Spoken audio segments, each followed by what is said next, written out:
All right, take three. First rule of this channel is we do not talk about this channel. Second rule of this channel, this is not legal advice. So this is Chasing the Dragon week 8, the waivers preview. I just like to get done with my after waivers review, and then see if I can kind of predict what everybody else is going to be chasing on the waiver wire this week, and give my thoughts on if I think they're good guys to go after or bad guys to go after based off of the available information. So the main guy I think is going to be on everybody's list this week is Josh Downs. It's a guy I talked about last week. I think he's a good play to go after. I'll talk about him more in a second.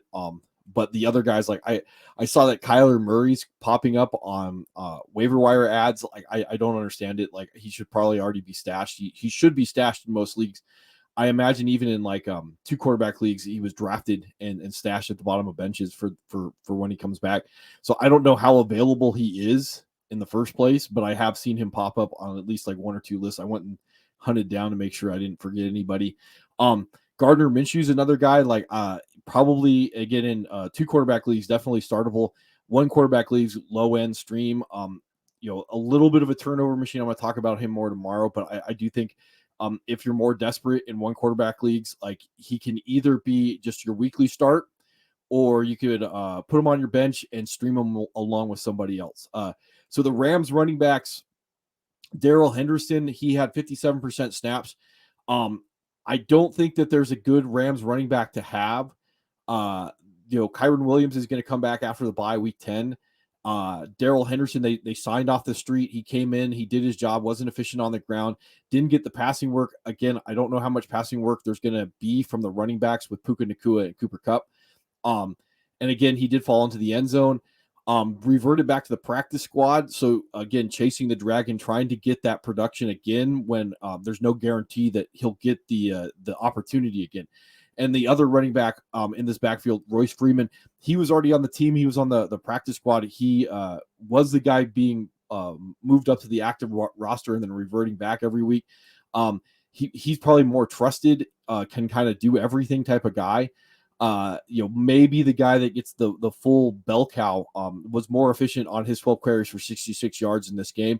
So I could maybe see that he's the guy going forward. But I was reading reports today that the Rams signed Myles Gaston last week off of the Vikings practice squad, and they just didn't have enough time to implement him. Kind of has a different skill set between Henderson, Freeman, and Gaskins. They're just different backs, and I can see them kind of Frankensteining that 3-headed monster together and get the production out of the guys that they think that are best at doing the job. So I'm not really interested in picking up any of these guys, maybe if they fall through waivers. But if I'm worried that an opponent that I am going to face this week or next week or even the week after that may end up rolling them out, they probably have more value to me as a block, because again, if Darrell Henderson can put up 13 points, that's something that I would rather not have going up against me. If a team over the next couple of weeks, it would be rolling out a guy, they don't have any better options. So that's something that I would look at when it comes to waivers. Pierre Strong, I think, is another guy that should be on waivers list this week. I could definitely see him assuming more of the Jerome Ford role and Kareem Hunt kind of being in that 30% share, getting the some of the passing work and more of the higher value usage, and then Pierre Strong being the 2 down grinder. I don't know anything on Jerome Ford. I don't know if it's a high ankle sprain. I don't know if it's a regular ankle sprain. I don't know anything. So again, this would be a guy that I'd be more interested in making sure that I don't have to play this week than actually wanting to roll him out. If I'm rolling out some of these guys, I'm already in a bad spot, especially with no buys this week. So again, a guy like Pierre Strong, I could probably get away with not overwhelmingly spending on him, especially like Emari Demercado is a guy that I've been talking about for weeks at this point. So 2 weeks ago, he led the backfield in overall usage, but he didn't get the opportunity. This week, he got everything. He got 80% snaps, 13 carries, 58 yards, 5 targets, 4 receptions, 17 yards. I've seen it in the past where he's been designed in the passing game. And again, getting pieces of this offense with Kyler Murray coming back, if he was dropped in your league because of what happened last week, this would be the guy that I would be spending on, because out of all the guys, this is the guy that's not just going to win me a week. He could win me a league. if the Cardinals offense takes a significant step forward with Kyler Murray.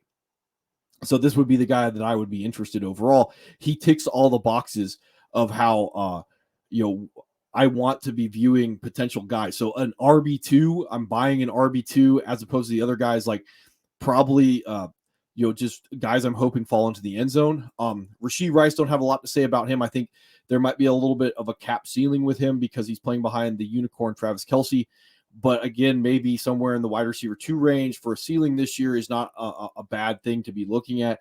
Probably already should have been picked up. We talked about him last week, but if he's still available in your leagues. So, I wouldn't, kick him out of bed. Already talked about Josh Downs at the beginning of the show. If he's available, I do think that, again, he's going to be the number 2 passing offense or passing option in probably what's not a high value or volume passing offense. He's going to be behind Michael Pittman. But I do think he has value with a weekly floor and then obviously the potential for a spike week like he did last week against Cleveland.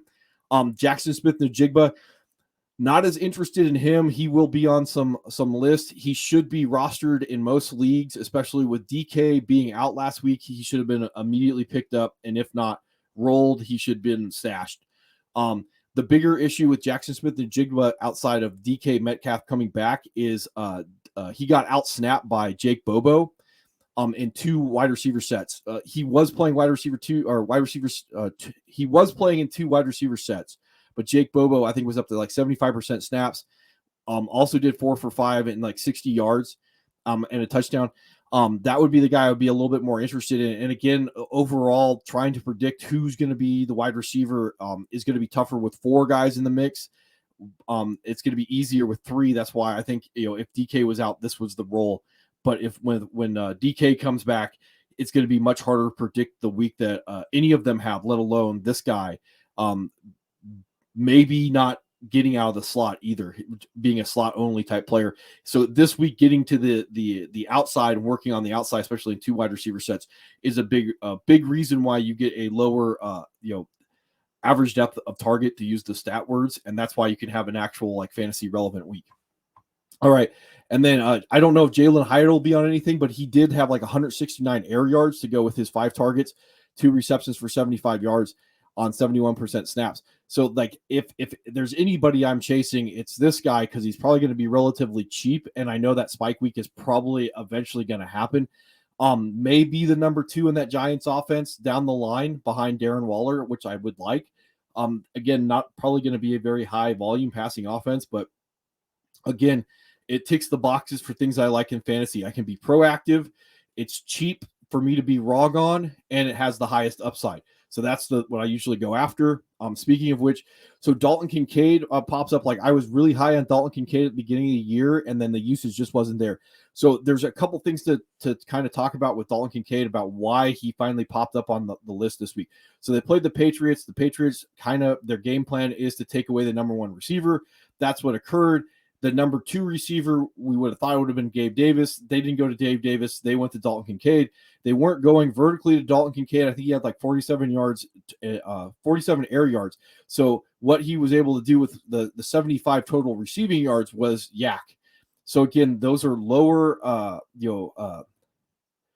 value targets that he's getting, that he was able to turn into higher production plays, which just aren't something that I can necessarily count on, as opposed to the lower probability throws that go vertically that have more value in fantasy. So that's what I would have liked to see.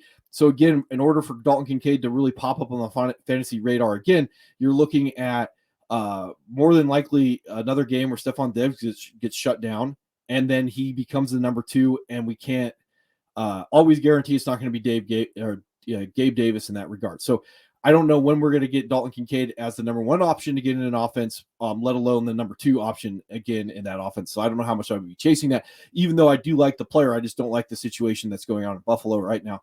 And then finally, to end this with Taysom Hill, again, Juwan Johnson is supposed to be coming back, so that kind of probably caps his opportunity. But they did have design work for him last week in the passing game, which I do like. Didn't have any passing attempts, but did get the red zone carry to get into the end zone. So, I mean, overall, there's probably worse guys to go chase. I just probably wouldn't be spending too much on him, knowing that he's going to give me a lot of bust weeks to go along with those boom weeks going down. I really don't know what's going on in the offense with the Saints at this point. And then to finally kind of go over this, like who I think the major defensive plays are this week, if they're available on your waiver wire, everybody's going to be pointing it out. Like if they either got dropped or whatever reason, maybe Miami at New England, maybe not. The Philadelphia Eagles at Washington, probably. Houston at Carolina. Obviously, if for some reason the Browns are available, I'd be rolling them out weekly. The Chiefs at Denver, Baltimore at Arizona. Even if Kyler Murray comes back, I imagine if Kyler Murray comes back, he's going to be rusty. So rolling out Baltimore against Arizona is probably not a bad thing. And yeah, that's about. Oh, Detroit on Monday night against Las Vegas is probably a good roll too. So anyway, that's what my thoughts on chasing the dragon, trying to get the pass production again in the future, and whether or not I can predict that it's going to occur and have it be worth the capital I'm going to put into it. So anyway, I'll talk to you guys tomorrow on the After Waiver Show.